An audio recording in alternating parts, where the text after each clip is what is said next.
Projet Mégaphone vous présente sa 11e balado-diffusion intitulée Intelligence artificielle entre crainte et fascination, saison Maison Tangente. Du correcteur automatique à ChatGPT, il y a une gamme quasi infinie d'intelligence artificielle. On échange sur cette technologie qui évolue à vitesse grand V avec les jeunes de la Maison Tangente et Vincent May, chercheur en IA à l'Institut de recherche d'Hydro-Québec. La Maison Tangente est membre du regroupement des Auberges du Cœur. Bien que plus qu'un gîte et couvert, les jeunes qui y séjournent y trouvent accueil, support et accompagnement. Ensemble, on réfléchit à la question scientifique, aux croyances et au savoir expérientiel. Moi, c'est Geraldo Martinez Sanchez. Déjà, la chose AI artificielle, c'est quelque chose que je connais beaucoup ces temps-ci. C'est vraiment facile de me parler parce que, avec mes amis en ligne, on parle beaucoup de ce qui arrive avec un peu ce qui passe au monde autour. Et c'est facile de savoir que le AI, il y a des bons et des mauvais. Moi, c'est Jean-Pascal, je suis résident ici. Là, en ce moment, je sais pas trop vers où ça va s'enligner, vers où je vais m'en aller, mais habituellement, j'ai des bons sujets de conversation, vraiment des bons points. Moi, c'est Cardelaine Cardi. Je m'y connais un peu en IA. J'essaie d'utiliser ça le moins possible, ça me fait peur un petit peu.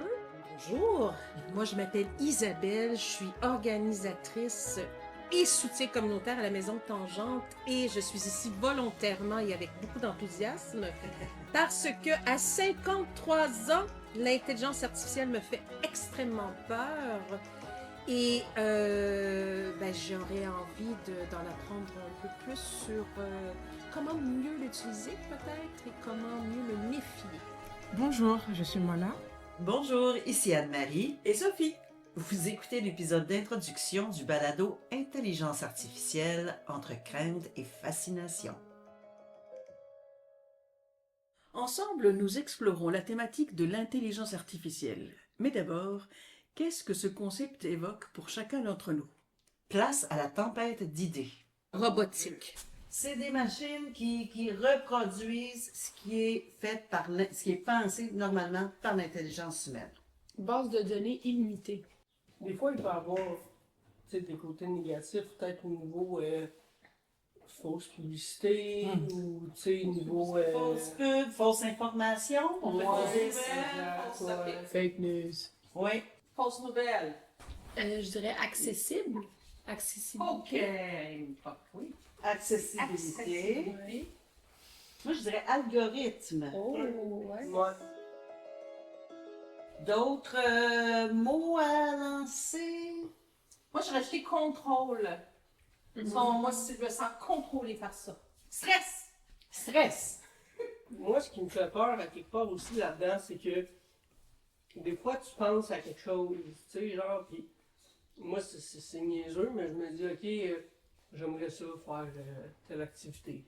Ou, puis là, je vais finir par voir, je me promène sur Facebook, là, vraiment juste pour le fun, je me ramasse à trouver quelqu'un qui a fait cette activité-là, puis il fait comme un review, ou genre des publicités de la situation, genre qui ont un rabais ou whatever, la journée que je me dis, ça serait cool. Oui, ça c'est assez fou. Justement, il y a une compagnie de jeux vidéo, justement, où ils veulent utiliser la voix artificielle des personnages dans les jeux vidéo.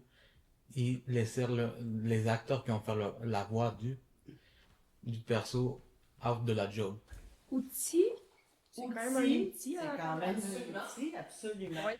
Mais c'est intéressant aussi d'aller dans le positif parce que qui se sert pas de ça aujourd'hui? Je pense que c'est dans le même sens de génération de créativité. Ça. L'intelligence artificielle suscite des réactions contrastées entre crainte et fascination. Mais une chose qui a semblé surprendre nos participants, c'est de réaliser que l'IA fait déjà partie de notre quotidien depuis bien plus longtemps qu'on ne l'imagine. Ce que je retiens aujourd'hui, c'est que l'intelligence artificielle est beaucoup plus... une plus grande importance que ce que je croyais, puis ça va beaucoup plus loin que ce que je pensais aussi. Là.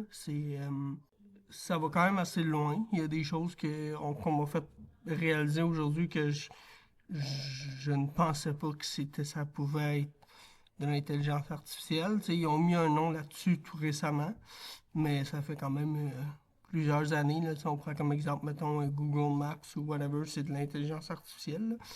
Puis ça fait quand même longtemps que ça existe. Quelque chose que j'ai retenu aujourd'hui, on a parlé beaucoup, bien sûr, de qu'est-ce que c'est l'intelligence artificielle. Et moi, dans mon esprit, c'est comme si que dans ma tête, l'intelligence artificielle, c'est très nouveau. C'est vraiment tout ce qui est ChatGPT et d'autres applications dans le genre.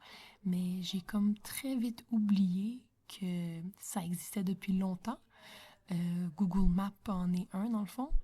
Ces réflexions soulèvent aussi des questions sur son impact et sur qui contrôle réellement ces technologies. Pour dire, on va parler un peu des AI, pas vrai, mais mon objectif pour ce parcours, littéralement, c'est voir qui les contrôle. On sait que les gens, c'est les créer, le AI, mais après de les créer, qui les contrôle après, les gens? Ou c'est juste une machine après qui contrôle les applications, les voix, les images? C'est des choses qu'on doit savoir un peu, non?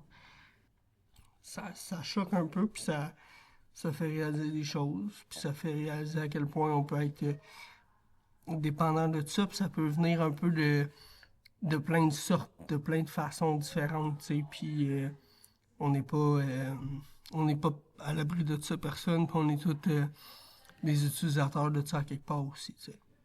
Je pense qu'aujourd'hui, c'est plus le fan, un peu de curiosité a été sur le AI, les différentes façons que chacun le voit. Moi, c'est plutôt positif jusqu'à date. Je reconnais qu'il y a des conséquences à la nature et aussi un peu de...